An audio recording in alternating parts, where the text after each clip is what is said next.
Welcome to the August 2nd August Speakers Bureau for District 12, everybody. Due to Tom's cruise schedule throughout Northern Europe, we thought it'd be best to do another virtual one, but from the next few meetings will all be hybrid, in person or virtual. We have two speakers lined up. We have soon to be world champion Daniel Mitson-Short, and we have a qualified speaker we haven't seen in years, but has come back, Willie Jones. We're going to start with Daniel Mitson-Short. Now, we'll interview him afterward, but he's won the Founders District International Speech Contest.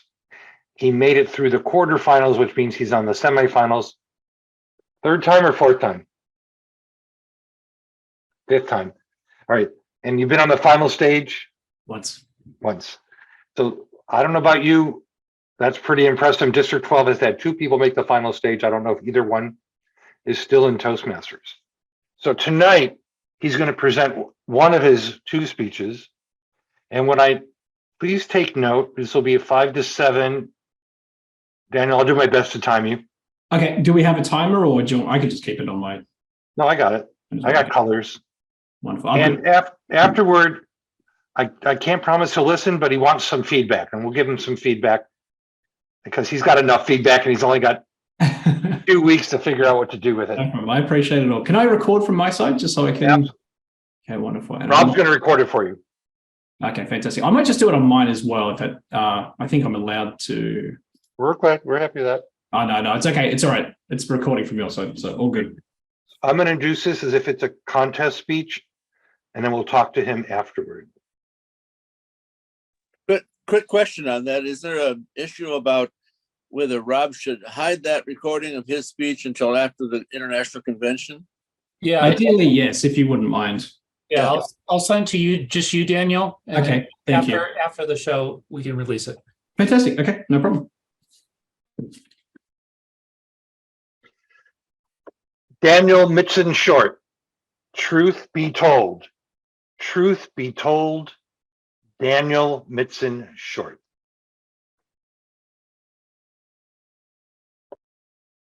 "15 years ago, I took a trip to New York City to visit the famous Empire State Building. While I was standing in the long line waiting to get in, I locked eyes with an old man in a dusty coat and a crumpled fedora. He looked at me and he yelled, 'What's your name?' I said, 'Daniel.' 'Ah, Mr. Daniel. I'm Mr. Henry. Now, truth be told, I am homeless. But don't worry, I'm not going to ask you for any money. In fact, I came here to make a deal.' Now, I'm stuck there in the line thinking, okay.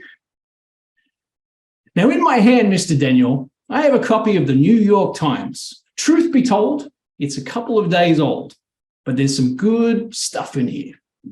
Just $1 and it's all yours. What do you say? Do we have a deal?" Well, how could I resist?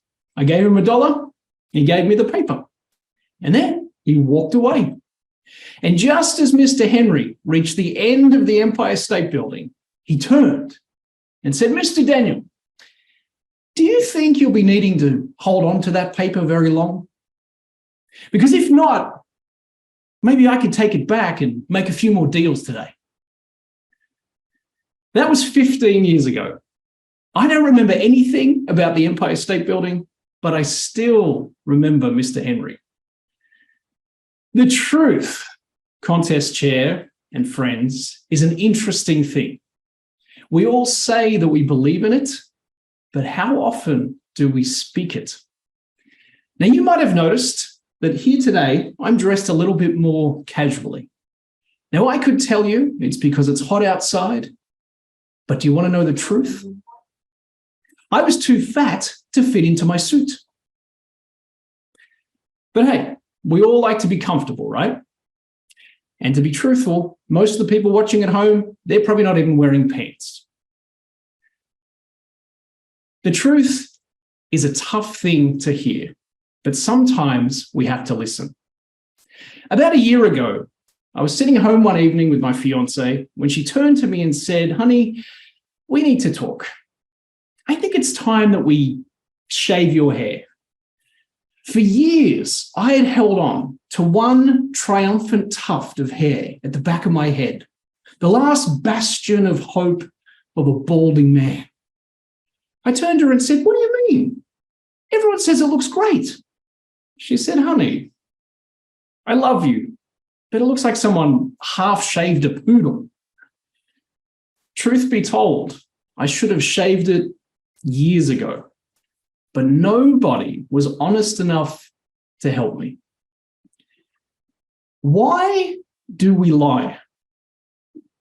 Honestly, because it's easier. Lies are like filler words. They creep in and they corrupt our conversations. Can you imagine that instead of the R counter, if we had a lie counter, we could call them the Truth Master, and they would catch us all out every time we say things like, "Oh, I'm just a few minutes away," or "Sorry, my phone died," or my favorite, "You look great." But how about this one? "I'm fine." All my life, no matter what problem I faced, I would tell everyone, "I'm fine." Truth be told, nobody knew my secret. Behind closed doors, I was a mess. I was riddled with anxiety and I was struggling with depression. If you've ever dealt with mental health challenges, you know what that's like. You hide your face from the world, terrified that someone will find out and that the emotions will take over. And for me, in 2020, when the world shut down, so did I. My business fell apart, my relationship at the time ended, and I was all alone in lockdown. Finally, I had to tell myself the truth, and I spoke it out loud. I said, "I am not fine." My lies to myself had closed me down, but I knew that telling the truth would open me up. So I reached out to my friends and my family, and I said, "I need your help. I am not doing okay." The truth hurts because the truth heals. 3 years later, thanks to the support of my family and friends and a lot of self-honesty, I found my way through. And I'm grateful to say that my life today is a whole lot better than fine. My friends, lies are like filler words. When we try to stop using them, we'll realize just how much we actually do. Now, old Mr. Henry, he actually didn't lie. He was honest about who he was and what he wanted. And isn't that all that we can really ask from anyone? Now, truth be told, I didn't come here tonight just to deliver a speech. I came here to make a deal. Now, don't worry, I'm not going to ask you for money, but I am going to ask for your honesty. We've all learned to overcome our fear of public speaking. Now, let's be brave enough to speak the truth. Let's not fill our lives with lies. Let's be honest with each other and with ourselves. My fellow truth masters, what do you say? Do we have a deal? Contest chair.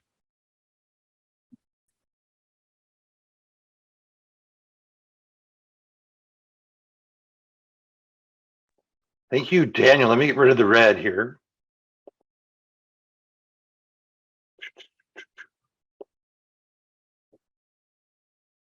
There we are. Oh my. How about that picture I sent you 2 weeks ago of jumping on the stage at the Founders District? All right, so I want to do a little background on Daniel. So tell us what you still have the same day job? Sort of, yeah. So I actually, for a long time, I ran my own business, which was true in COVID. It actually kind of shut down. And so I worked for another company for a while. And then just the last year, I actually moved back into consulting and training, which is my big passion. So I actually moved back into doing that. And it's been amazing. So I've been traveling and speaking to different audiences and doing a lot of virtual trainings too, as everyone does. And are you still focused? Weren't you focused on dentists for a while? I was, yes, for a long time. Actually, now I work with more small business contractors. So people who are electricians, plumbers, air conditioning, installers, people like that, who owner operators of companies. But yeah, I help them with business planning, marketing, sales training, things like that. Now well, you may live in Orange County. I believe you're from Sydney. Yes, correct. That's right. When did you come to the United States? 2010, I came here. All right, so he's been here quite a while. Yeah. So I kind of gave you a kidding, but this is your 5th time on the semifinal stage? It is, yes. Wow. Yep. That's pretty impressive stuff. Thank you. And what year were you in the final stage? 2019 was the year I made the finals. Okay. Yep. 2019, Denver, right? That's right. Yeah. That was that was a great one. I think that was the last really big conference before COVID. So my good friend only won until Nashville, right? Yeah. So, what have you learned? What have you learned in this process compared to? I mean, I've heard more than 5 of your speeches. This one's a little less funny, but more poignant on the messaging. Mm-hmm. So that's my view. So, what did you learn since 2019, maybe? 2019 was a weird year for me because, and all of you knew Cindy Carpenter, I think, in District 12 there. So the speech I did in the finals was a tribute to her. It was essentially a eulogy that I did from the stage for her, which was extremely foolish if I was trying to win the world championship. But I honestly didn't care because Cindy and I kind of grew up in Toastmasters together and she was one of my best friends. And so for me to get the chance to speak her name on the stage and tell her story when she couldn't, that was most important. And my coaches implored me not to do that speech. They were like, you are not going to win with this speech. And I thought, what would Cindy do? I was like, she would go for it, man. So I did it. And it was tough. And I got very emotional and I froze in the middle of the speech, but I got through it. And her husband, David, was there and a lot of her friends. And so that was a different experience for me. So what I've learned since then, and having done that experience, is that the audiences, especially at the convention, they don't want something too heavy. And I realize that I have heavy moments in this too. Obviously, a lot of it's hard to, navigate in a virtual format because I'm building this for a very big stage. So there is a lot more humor in the beginning that I don't think lands very well here. But the idea is that I want it to have both entertainment value and substance. And for me, I always had this idea of, we should use our speaking skills for something. That was the thing that I always felt in Toastmasters was a little bit lacking, that we have this ability to speak, but often we just get kind of stuck on the idea of speaking and talking about speaking instead of actually using it for something. And so for me, I just thought, well, what can I share from my experience, and especially over the last 5 years? And, what I went through during 2020 was, I'm sure, what a lot of people went through, whether they admitted it or not. And so I thought, well, let's put it out there, man, and see how we go. So I hope it impacts at least a couple of people, and it's entertaining as well, especially admitting that I'm too fat to fit in my suit and things like that. Having been there, I totally get it. And when I was everything's focused on me, right? I'm talking. No, when I was by the end of my board term and I was giving a lot of talks, someone I know well said, okay, you're giving the beautiful speeches, but that's not you. You're not talking about yourself. Yeah. Yeah. And in the last year, I've really tried to change that and give talks that are about my grandson and his fiance and how I'm dealing with her, or standing in line to get a bottle of whiskey and not getting it, and how I felt about, So I've totally changed the kind of talks I'm giving that I've never given really before, that don't always put me in a good light as well. Yeah, yeah. So- It's tough. It's tough to, really do that, to be yourself in that way, but it's very cathartic too. That's great. I'm glad you're doing that. Yeah, and I felt when I was on the board, I was trying to do the company line. All right, I've talked enough. We got people warmed up here. Think of this: you have a chance here to give some thoughts to what I consider the next world champion. So, anybody want to speak first? Anyone want to break the ice here? All right. Well, Dr. Michael, I'm calling on you first. Then, all right. Then I'll do Jeremiah. Going to take that one. First of all, Daniel, I liked your delivery a lot. Very nice, very calm and whatever. But there were some points that I didn't quite feel pulled at the same level, I guess is the way to put it. I felt the section on shaving your head particularly, since obviously my concept of shaving one's head is different. But when you talked about telling the truth and all that, and you talked about mental health issues, and then you talked about a tuft of hair. Yes. And to me, that weakened. I mean, that was a weak point, I should say. Okay. Thank you. That's good feedback. Thank you. You're welcome. Jeremiah. Yeah, Dr. Alexander actually hit it right on the head. Kind of the same thing I was kind of feeling, because I felt like that was almost like a forced humor section in there. Okay. And a lot of times, there's always that kind of formula they have. And I had the opportunity to hear you speak actually in Denver too. And anytime we try to force that humor, I think it kind of comes off. I loved the beginning story, and I loved how you tied it into the end. I thought that was great. What I also missed though is I missed just that smooth transition from making a deal to then we got into this mental health stuff, which I thought was so powerful. And I think I applaud you for talking about something like that, but it's also, I thought it was a very relevant, strong topic, especially for a guy to talk about. I think that's very open and honest. I thought I appreciate that. But then you went back to making the deal, but I loved how you connected it. I would have loved to have seen that beginning story just somehow modified a little bit to kind of, and I'd have to think on it a little bit. I mean, it's kind of short notes, but I loved how it set us up to let's make a deal that we're going to be honest with each other, and you tied that. Thank and you. I thought it was good. There was that disconnect in that beginning about how it connected until you connected to the end. Yeah. But Gotcha. I look forward to seeing you out there this week, or in a couple of weeks too, because I'll be there. Thank you. Definitely excited to be able to see you. But I absolutely agree with Dr. Alexander. It was a great pace. It was very interesting, and the topic by far resonated, and I think it'll resonate with a lot of people. It's something that a lot of people will be able to feel like they can connect with. So. Thank you. That's great. Jeremiah. And I want to say too that, obviously the last couple of weeks I've been practicing this with very big gestures, with a lot of movement. It's designed for a stage. So for me to sit here and deliver it, I like the character of Mr. Henry is much more involved, and so it's a much more of a strong delivery in that part, and so there's a lot of contrast. Whereas obviously when I'm sitting here, it's hard to do that, and so I could feel myself wanting to move when I was doing it. So thank you. I'm glad at least the words and the tonality came across without the movement. So I appreciate you guys. Thank you. Michael, I thought, Charles, did you have your hand up first, or did you have something to say, Charles? Maybe not. Okay. Michael Olson, I haven't seen you forever. Yeah. Go ahead, sir. I have 2 points.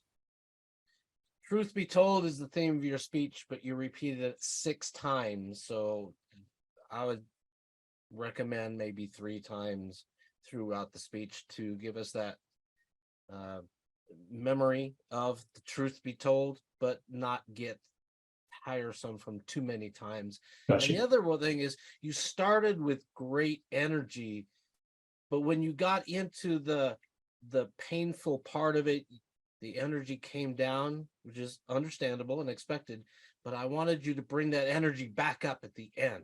Yes. Give us something really powerful. Yeah, good point. Comments. Thank you. Thank you. That's a really valid point.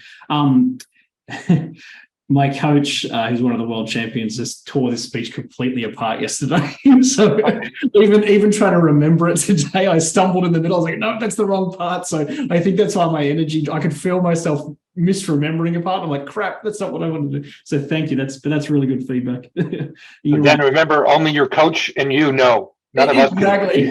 Yeah. But you're right. I could feel my energy was off because I was in my head going, oh, what's next? I've forgotten, So yeah, but yeah, thank you. That's really good feedback. Any other, anyone else want to, oh, Anne, I got a call on you. Anne is a district champion in evaluation many years. Please. Anne, you got something to say? I'll try not to repeat what other people have said. I know this is difficult to do from a sitting position. I would have loved to have seen the gestures. I did enjoy how you used your face so much. That at least carried some of the gestures that I know are going to be in this particular presentation. I liked the interjection of humor. I think that helped. You may not want to smile at your own humor all the time, though. You may want to watch that a little bit, but all in all, I thought it was a really good presentation. Got you. Yes, thank you. And Daniel, I timed you. I'm not best timer. 7:04. Yep. So that's good because of the audience. It always takes.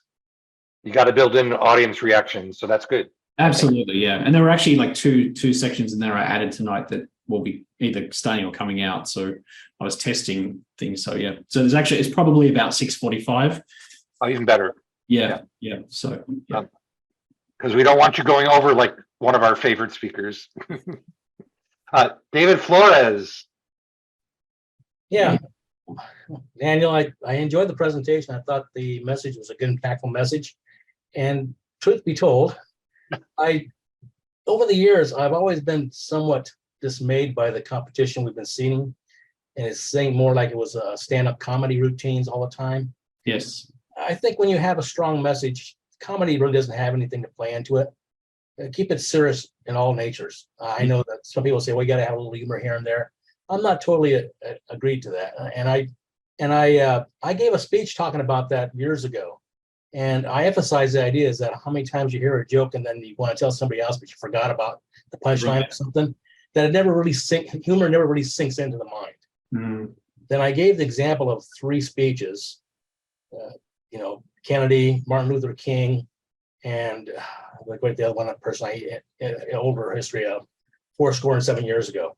And we all knew who gave those speeches, and none of them had humor in them. Right. Yeah. But I think being serious and keeping a serious tone, even when you're talking about the idea about your hair and all that stuff, that she was being honest with you, and then that brought you back to the idea of, geez, really, it's honesty really is something that you have to work with. But, the humor, I'm not a real fan of when it comes to presentations, when it comes to something where you really want to you want a message to soak in. You really want to grab their attention. And as I always say, stay serious the whole time, so it'll be impactful that way. Thank you. Anyone else want to share with Daniel? He's being very nice, and he'll say thank you. And this is a great opportunity for you. It's all valid. Yeah, I agree with everything everyone's saying. Yeah, Dave, I even agree with you. I wish there was opportunity just to give a very serious speech, but I've been reminded by my coaches many times, this is not your TED Talk, Daniel. So there has to be an element of entertainment as well. But yeah. Okay. And anybody else? One quick thing that has nothing to do with helping his speech, because I don't think I could do that. But I do have a point of history. It was mentioned, you're from Founders District, correct? Correct. Yes. Well, I actually saw a Founders District world champion at the low level, at division or whatever it is, a lot of years ago.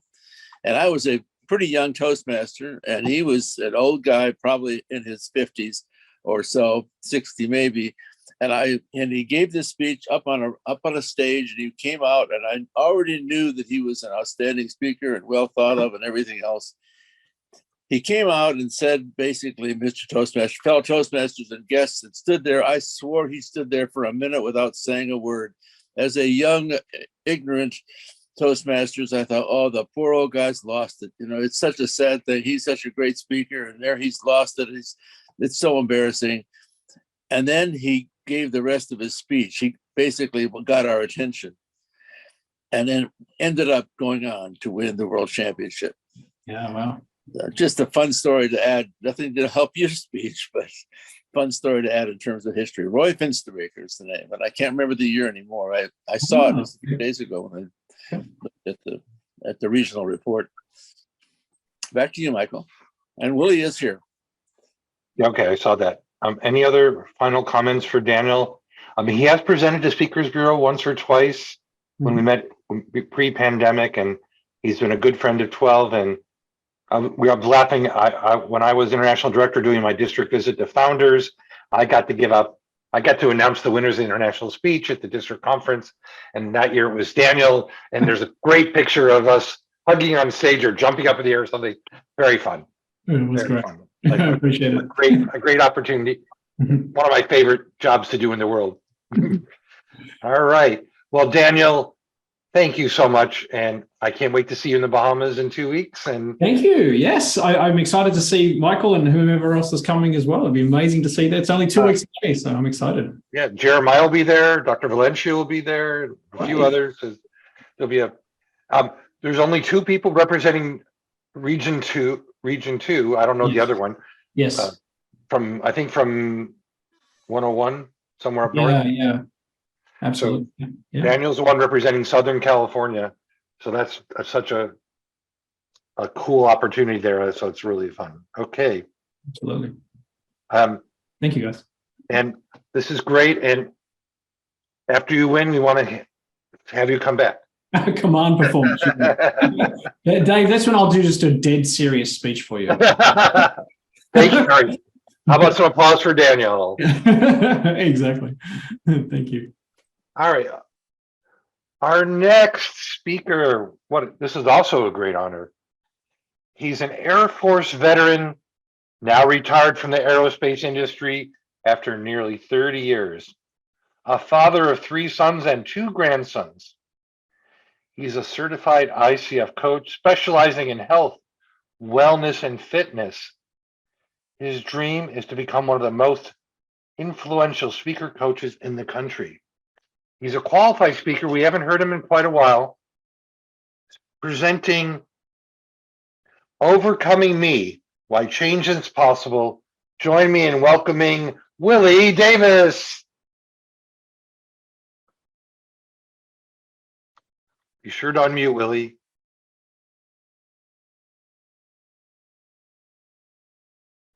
Unmute, Willie.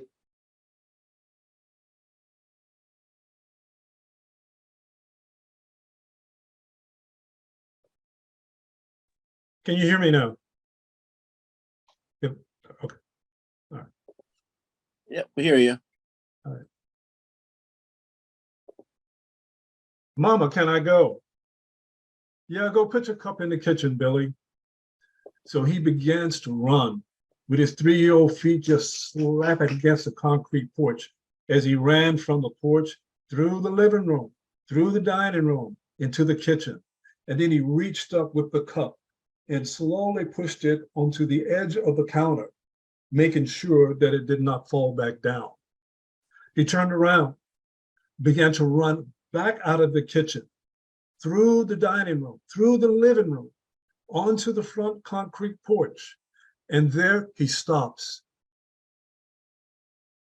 He looks around. Where is she? She's gone. She left me. And he falls to the concrete porch and begins to cry. Around the age of 7, Billy's mother asked a female relative to come and babysit while she went to work. The babysitter sent all of the other kids outside except for Billy. He was told to go into the bedroom where she removed all of his clothes. He remembers saying, "No, Auntie, I don't want to do that." A few moments later, there comes a knock at the door. He was told to grab his clothes, go into the other bedroom and get dressed. He went in and got dressed, sat behind the door and began to cry because he felt as if he had done something very wrong. This is the first time that he can remember feeling uncomfortably wrong in his own skin. As Billy continued to grow into this skinny, awkward-looking kid, he had these, it looked as if his body had to grow into his big nose, his big ears, his big hands and feet. He was a shy kid. He had a few friends, but those friends were always teasing about his features. So what he would do, he would make jokes about himself to help relieve the sting. Although he had people around him who would always tell him that, oh, you were cute and you were smart, he just didn't feel it. He didn't feel it inside of him. And he was very uncomfortable inside of his own skin. At around the age of 14, Billy, without even knowing it, he began to create this dream board on his wall in his bedroom. And there was 3 things that he wrote. He had 3 sheets of paper, 3 things that he wrote on those sheets. One was he wanted to be a fighter pilot in the Navy. Number 2, he wanted to be an actor. And number 3, he wanted to be the best father in the world to his future kids. Billy graduated from high school at the age of 17, and he decided to go into the military. On a summer vacation, he was visiting relatives down in Daytona Beach, Florida. So he decided to go to the Navy recruiting office downtown. When he got there, they were closed because it was lunchtime. They were out. But directly next door was the Air Force recruiting office. Well, that recruiter came out and started talking to Billy, and tried to convince him to go in and to take the test. But he had heard that the Air Force was tough, that the test was tougher to pass. So he was sure he wasn't smart enough to even pass that test. Well, the recruiter finally convinced him to go in. He went in, he took the test, and to his surprise, he passed.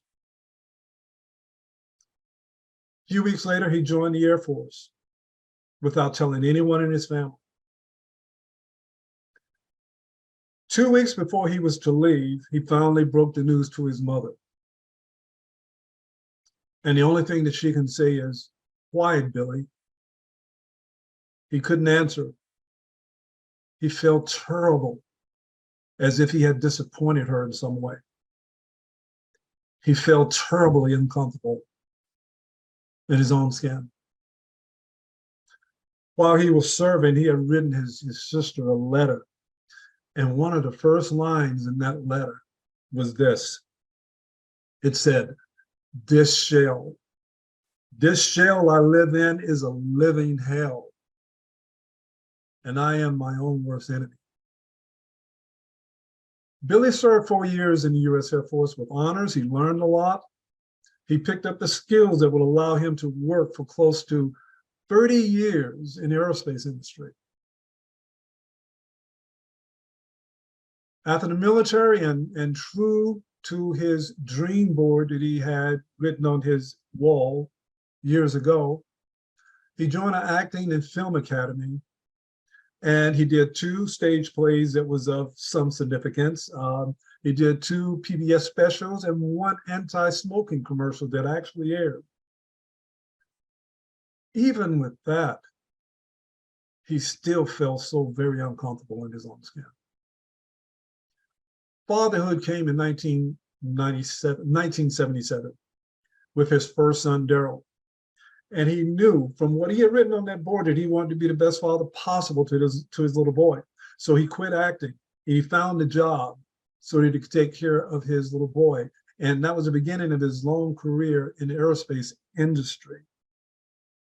5 years later, he looks up and he's a single father to his little boy, which would last for 8 years.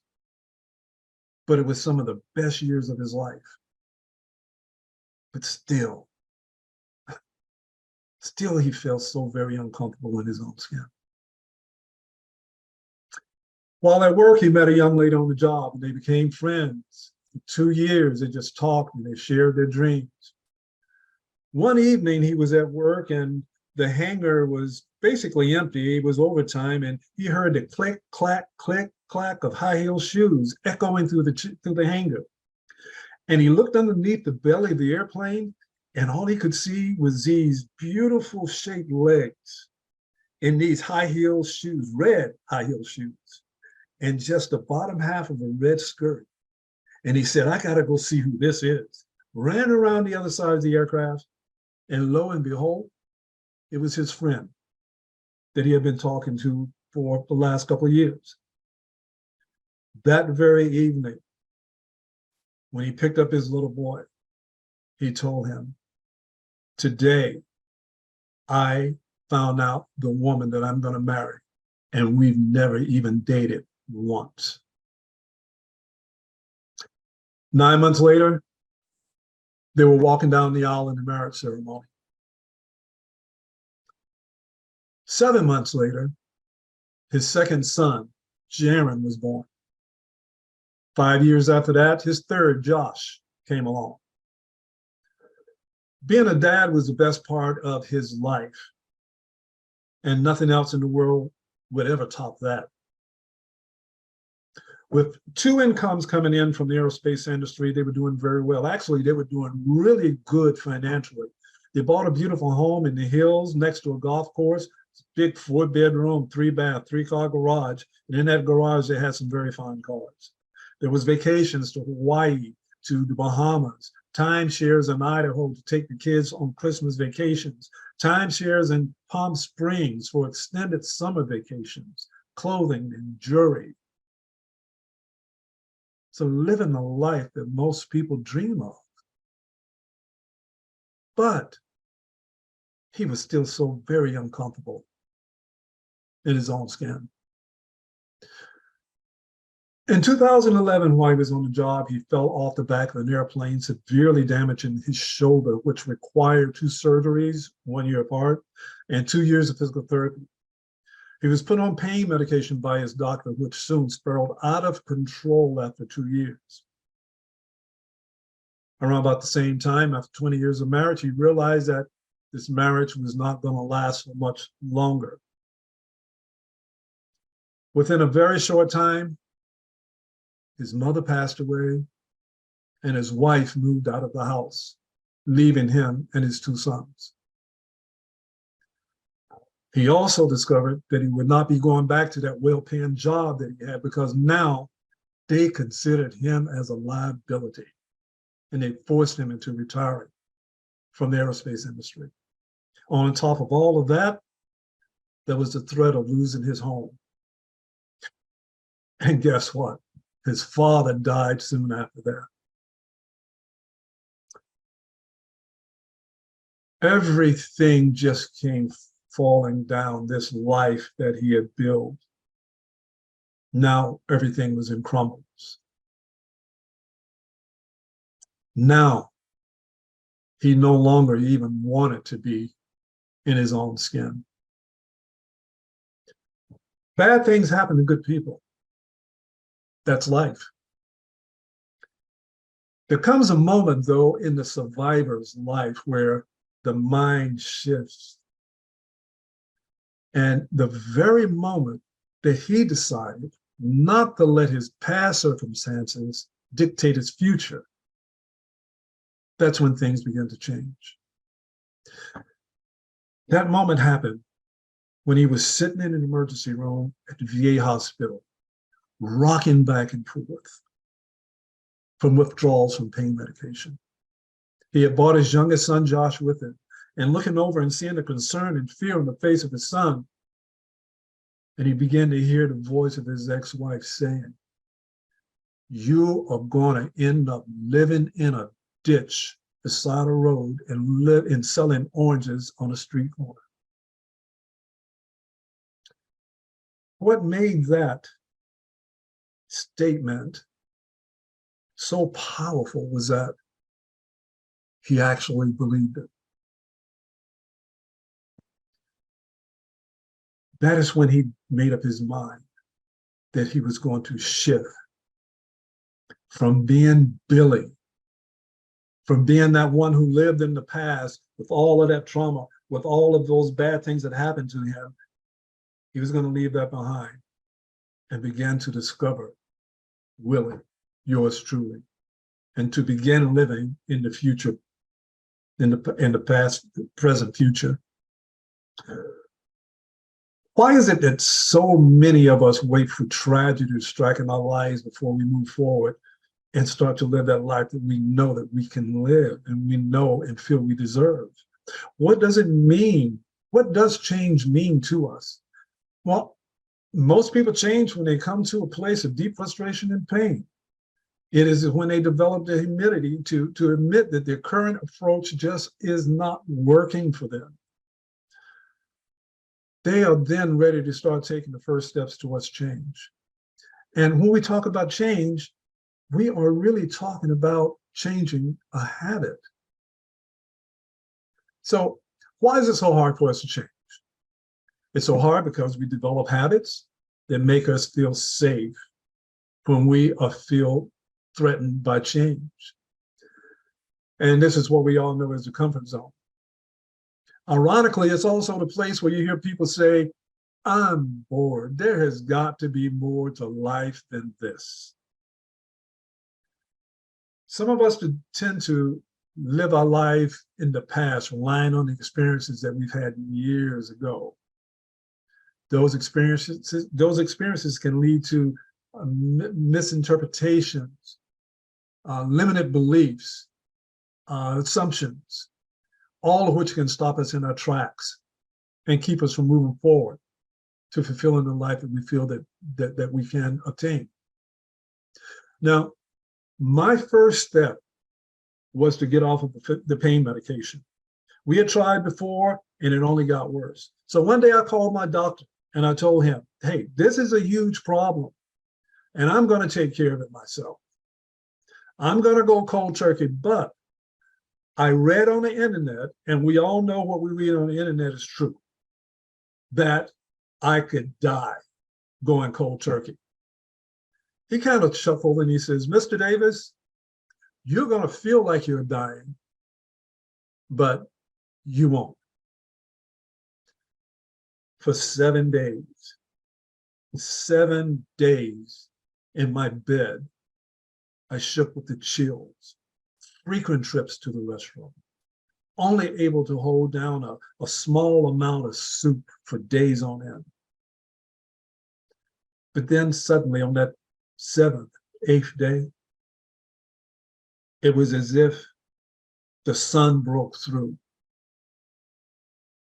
the overcast that had been hanging over my life for so many years. Secondly, I realized that I had to forgive those in my life that I thought had contributed to me feeling so uncomfortable in my own skin. My father for being a workaholic and not having time to spend with us. My mother for having to take care of 5 other kids. And that female relative for doing what she did to me. My ex-wife for making me feel as though I was a worthless, no good man who could be thrown away after use.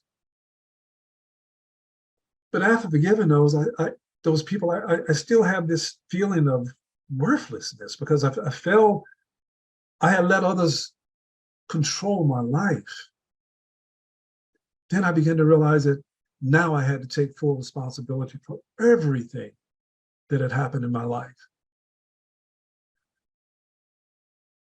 I concluded that no one can make me feel a certain way.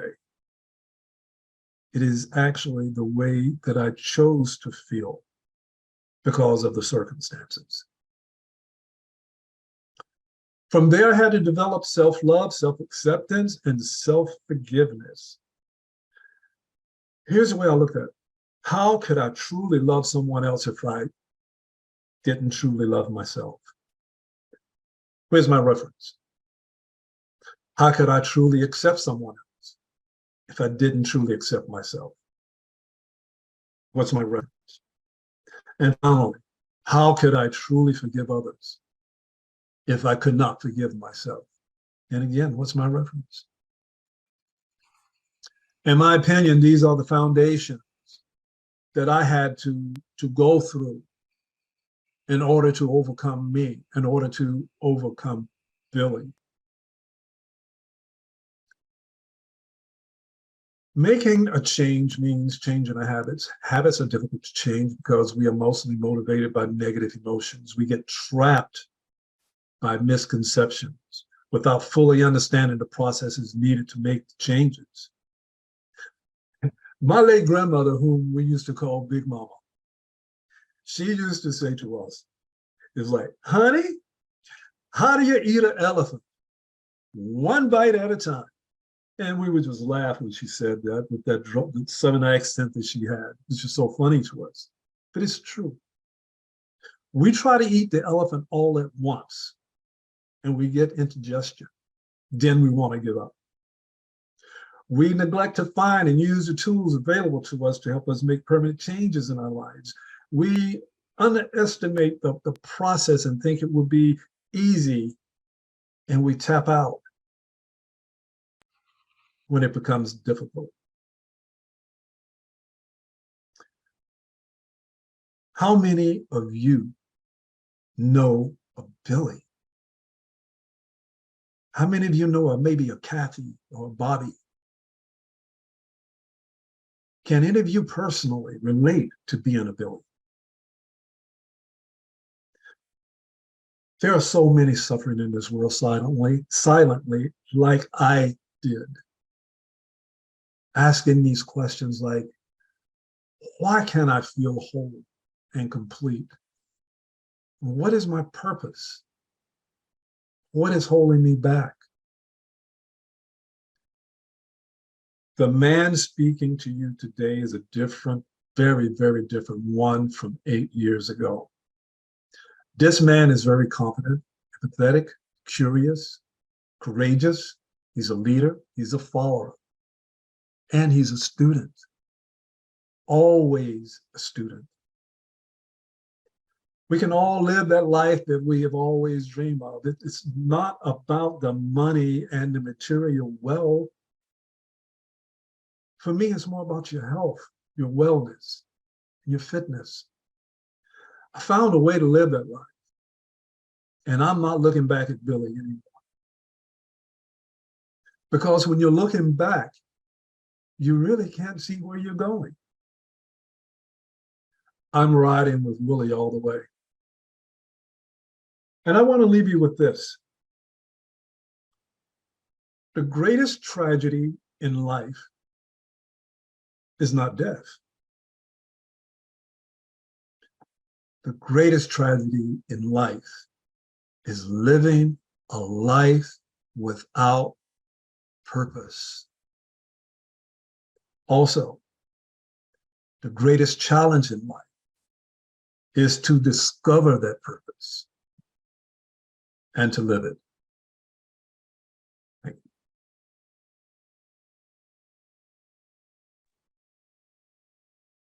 Thank you. Thank you, Willie. Thank you so much. And when we put together a program, we never know if the two speeches have anything to do with each other, and they complement each other beautifully tonight. I mean, it's fabulous, and I really appreciate that. And thank you so much. We want to see more of you. I turn the conduct now over to Tom Jameson, my partner in crime here on Speakers Bureau.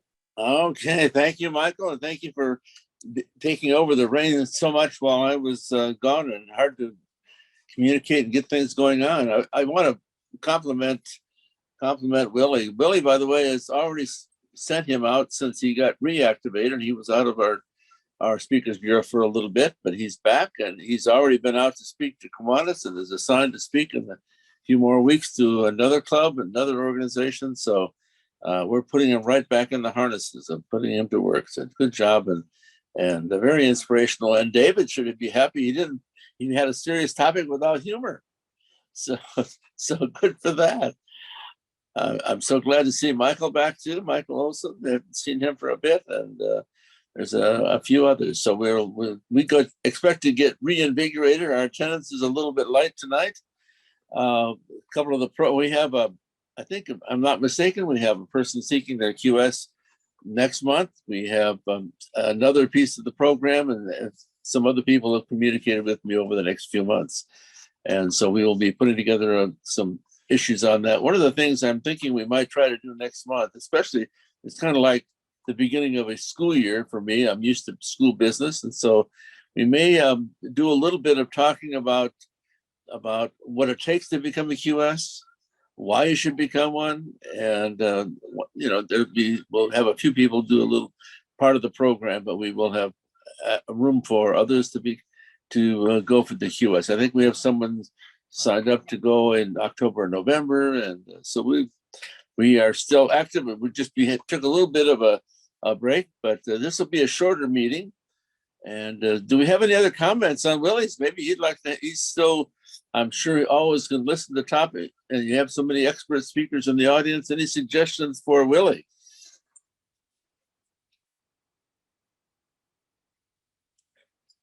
I don't see any. There's a hand by Suzanne Leonard, right?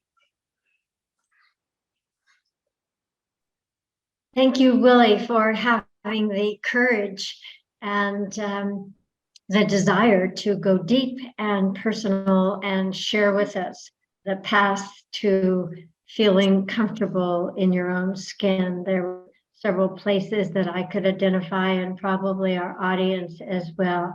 But it takes courage to share with us what you shared, and I applaud that quality in you. Thank you, Willie. Okay. You may just have to speak up since I don't have all of the attendees' faces to be seen, but I did see Daniel had his hand up, our 5-time district winner. Thank you. Willie, I really enjoyed the transition from Billy to Willie. I thought that was great because obviously when you're telling this whole story, it's Billy and Billy's not feeling comfortable. And especially here, we can see your name. So I'm thinking, I wonder if this is Billy, there was a tension built into it, which I liked. And then you're like, and Billy was gone. And then there was Willie. I just love it. It was a good transition. And I think that theme of not being comfortable in your own skin, it definitely, I don't know how much of my speech you heard, but, it's definitely that element of not being truthful to yourself as well. And so I really resonated with that. And I also like the story of, I'm guessing it was your ex-wife, but when she came in and you could hear the heels, and I could part of it. It was well described, so it was a good way to kind of bridge the story. So well done, sir. Thank you. Call that love at second sight, right? Yeah. Well, if I don't see another hand, I'm going to call on Ann, our numerous time district evaluation champion. I see we have a accredited speaker in the audience, Ed Eddinghausen. I bet he's got a comment too, but let's call on Ann without her hand being up. You're going to call on me without my hand being up. I really enjoyed the theme of this particular presentation. The idea of not being comfortable in one's own skin is something which I think all of us can relate. And I thought that it was told in a manner that allowed us to feel some of the emotion behind it without feeling all of the emotion behind it, because I think that may have been too painful for everyone. But I thought that the storytelling was well done. It drew us in from the very beginning, the image that we saw, and continued to hold my attention, and I believe the attention of everyone else. So I thought it was well done. I liked seeing that you were able to use gestures, and I always feel that adds to a presentation. So thank you very much for being so open and vulnerable with us tonight. You're welcome. Thank you. Thank you, Anna. Just let Willie know in high school, I was uncomfortable in my own skin, but I blame that on acne. Who else is going to respond here? Let me see. Yep, Michael Olson. Maybe it. Oh, Michael, go ahead, Michael. Thank you, Willie, for sharing such a personal experience. We knew from the very beginning that Billy was Willie. So we knew that the story was about you. What I didn't know, and I would like to maybe have you bring this up at the beginning, is where are we going with the story? What are we going to learn that will help us to improve our lives when you get to the end? Because the story was fairly long, and I wasn't sure that I was going to be able to hold my attention throughout the whole thing. And one of the reasons is your energy level was the same throughout.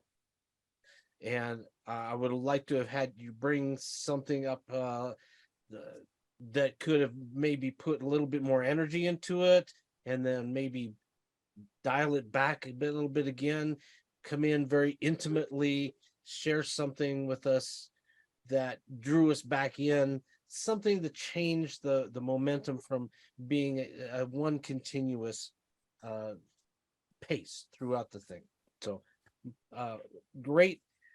I love the points that you made as a person who does speaking on overcoming addiction. I loved what you did in terms of finding out the answer for you as to how to be able to overcome it. So thank you. Thank you. And Dr. Valencia had something to say. Okay, go ahead, Dr. Valencia. Great evening, and to Willie. Your story was courageous. It was amazing, and I probably would have put my hand up quicker if I wasn't gathering my emotions.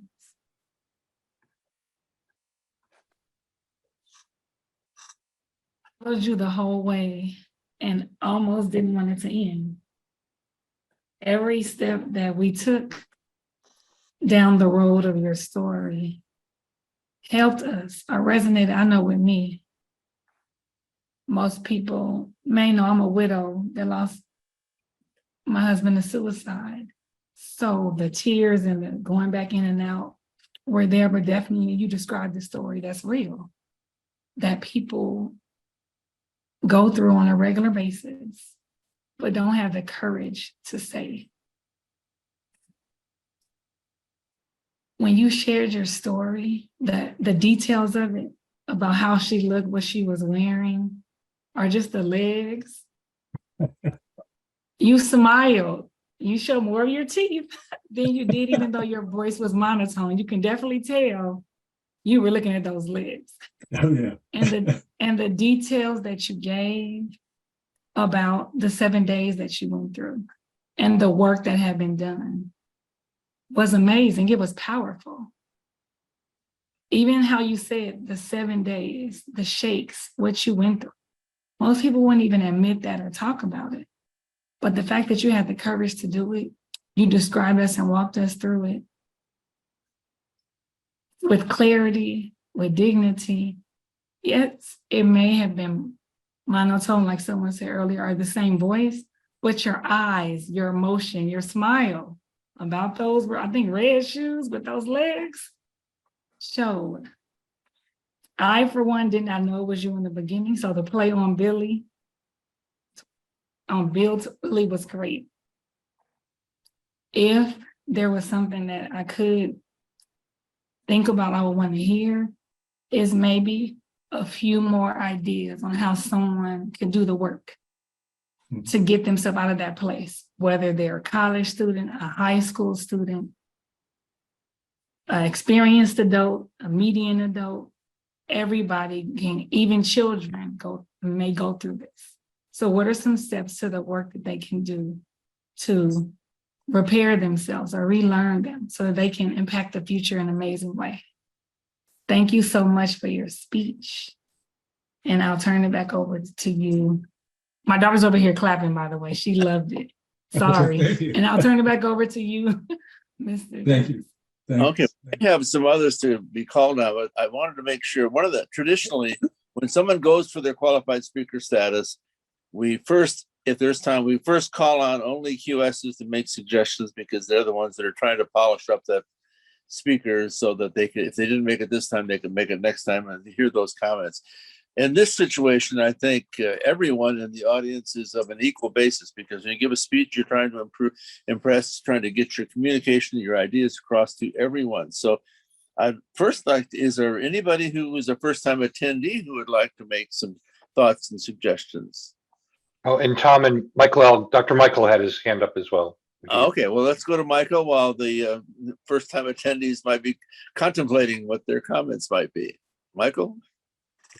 I want to start off in the interest of pure fairness by pointing out, Willie, I'm one of those people who had a very good life. So much of the stresses that you're talking about don't resonate with me because of my Pollyannish good fortune. But that's not your fault. You have a true story of improvement and suffering and a happier ending.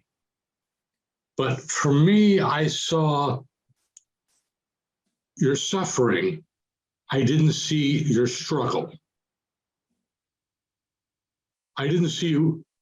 I saw that you had the problems. Eventually you worked on them, and it wasn't quite clear why or what exactly you were working on. And then you had a good outcome. And I'm a strong believer in self-improvement, and you did a wonderful job of that. But I'm listening to the good things in your life which you didn't appreciate, the imposter syndrome kind of problems, without really hearing you talking about why you felt that or the details of it. I didn't hear you talk about how you overcame the problems. And when you got to the aphorisms at the end, which I think were all important things to be aware of, they didn't really fit into the journey you took us. They were just part of the lesson at the end. And so I would have liked to have heard a little bit more of the struggle, of the way you worked on it, and the techniques as they build, rather than the three individual points. There's a lot of wonderful stuff there. You have a great deal to work with, and anyone who goes through the self-realization, improvement, and change that you went through should be very proud of themselves, should be an inspiration or role model to the others.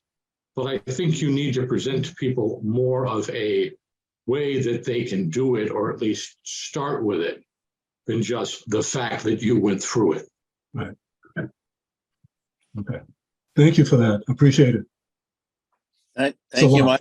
yeah. Did I convince anybody in the audience who is either a first-time visitor or one that hasn't been here for a bit, who was not a qualified speaker necessarily, who would have a comment?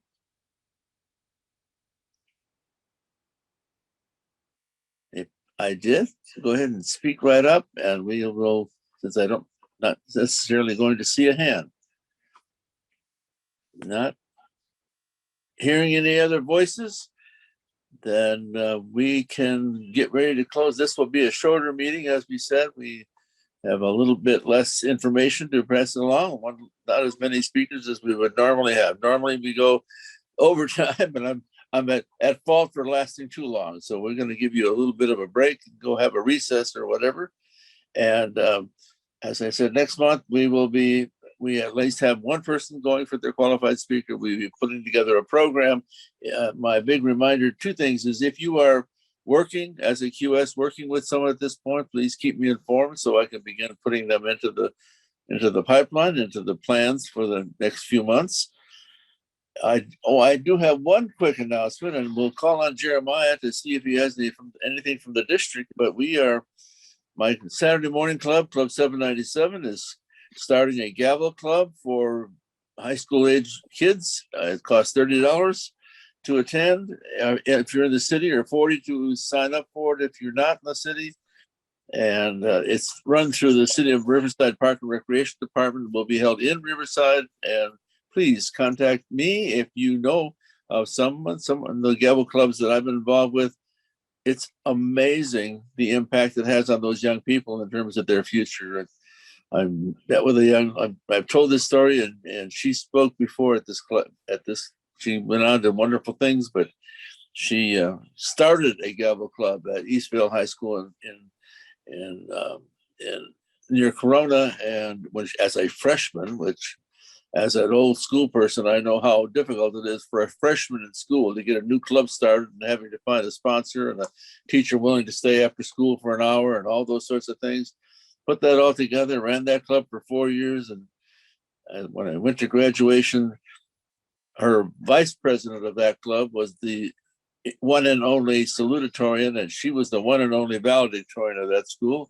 He went on to Berkeley and she went on to Claremont Mudd. So gives you an idea of what, maybe she had it all in her, but a lot of it was her experiences in Gavel Club. And of course, one of our own qualified speakers at 18 became our youngest qualified speaker, Nathan's son, and he's going off to Vanderbilt for anyone who wishes to know that. In my email, I sent something out. Melinda Maganzo is going through some health issues, and so my thoughts and prayers to go out to her. Is there, we will see you, and I don't have in front of me, I don't have the actual date in September, the first Wednesday of September. It'll be right after Labor Day. Any other closing comments? And thank you, Rob, again, for all your help. Any other closing comments from anybody? Okay, thank you again, Michael. We will be putting together a program for September. I will be out of town again the last 2 weeks in August, but we will try to have that program put together before I leave. So, and I'll be back for September. But Michael will miss, I think. So good thing we have co-chairs. Okay, and thanks for all those who came. Without you being here, there's no reason for us to be here. So thank you for coming. Thanks, everybody. I appreciate your input. Thank you, everyone, for having me too. Appreciate your feedback and insights. Very Hope to see valuable. you later. Take care. Well, Michael, Jeremiah, did you have any district announcements? Yeah, so we do have some things coming up. If you want me to, yeah, we do have, for anybody that's still on, we have officers training coming up this Friday. Division B is doing a makeup training. It's online. You'll find the information on your Tuesday email. So please jump online. If you guys know any members that have not been trained yet, please be sure to pass on the word. Your trio is traveling to the Bahamas. It's a tough life, but we're willing to take on that task for you. But we'll be leaving on the 13th. So we will be off and on available for that week as we are out there casting the votes of our members and making sure that each of your opinions are heard and votes are heard at the business meeting, along with looking forward to seeing the competition and get trained as well. And the last thing that we have is on the 27th of August, we also are going to be having our awards brunch. Our awards lunch. We had to move that back a little bit. We wanted to make sure we had enough time to be able to get all the awards in for this past year and really recognize all of the DTMs. We're going to be doing the DTM hug line all the way from back 2019 all the way through now. So we have over 50 members that have earned their DTMs over that time frame. That's an amazing accomplishment considering COVID and everything. And so we want to make sure we have all the medals and everything. So on the 27th, come join us. More information will be coming out in regards to cost and location. We're putting together those details. But besides that, thank you to Tom and Michael for everything you guys do with this program. And thank you for everybody for joining us today. So great job today. Thank you. See you all in September.